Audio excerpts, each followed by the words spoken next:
Hey everybody! So here we are in a new week. We're in Ether this week, Ether 1 to 5 to be exact.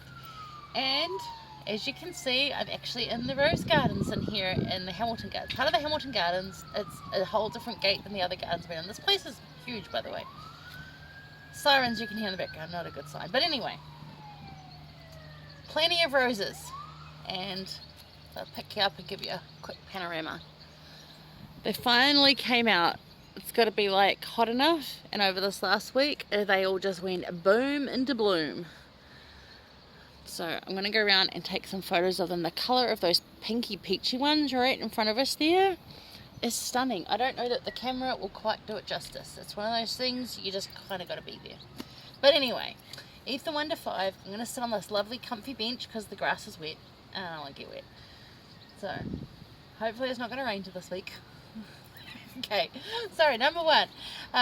So in Ether 1, it starts off, Moroni is now our narrator as such, our compiler, there's a word I can't think of, but anyway, so you get all the genealogy of exactly how these plates came about, and it goes from right through to Ether, descendant of Coriantor, and then it goes on through like right back. So that we can see where that genealogy went from before we get to the end of the book, and it'll tie back in. You'll see, you remember that these are the plates that King Limhi's people found and they treasured and handed over, so they knew they were good. So the Lord prepares a way to get these things into where they need to be, right? But it'll tie up at the end when you see the destruction of this people, and this genealogy will then make sense to you as to why it was put there. Plus, it's important to know where you come from, right? Remember that last week? Important to know where you come from, who you are.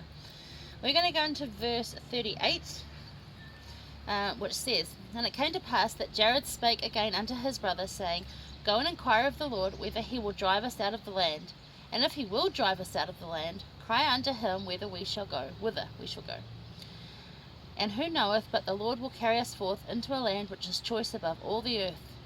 And if it be so, let us be faithful unto the Lord, that we may receive it for our inheritance.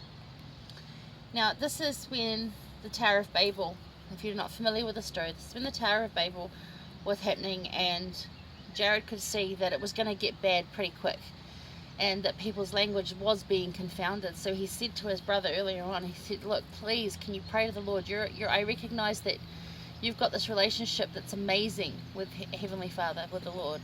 Please pray that we are not confounded, that we can stay together. So he did.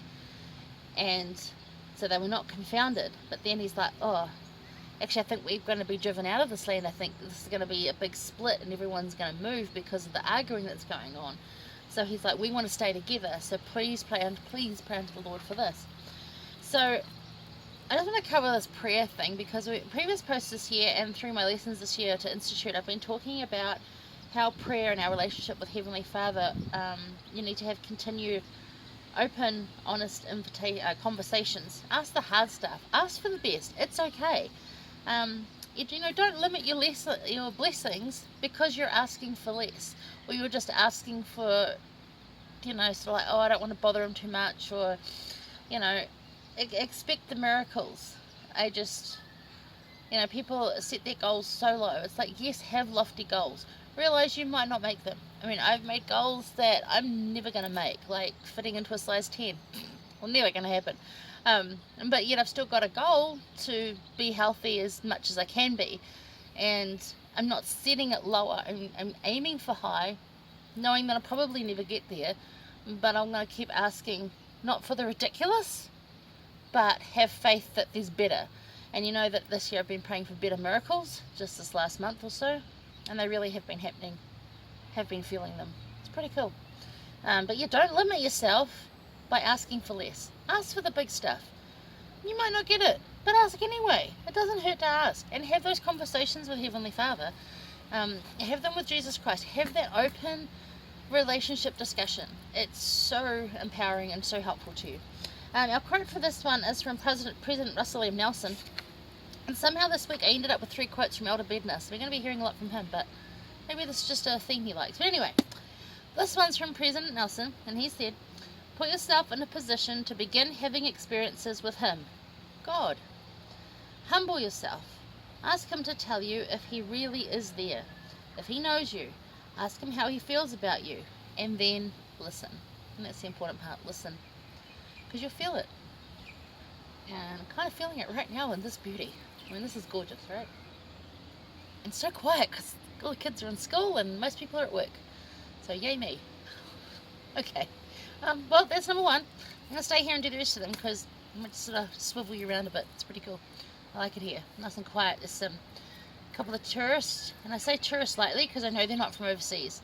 The tourists from other parts of New Zealand taking photos of these gorgeous, gorgeous flowers and just walking on this beautifully treated, well-known and manicured lawn. I mean, really? Seriously? This is like actual real grass. It's gorgeous. Okay. Join me soon for number 2.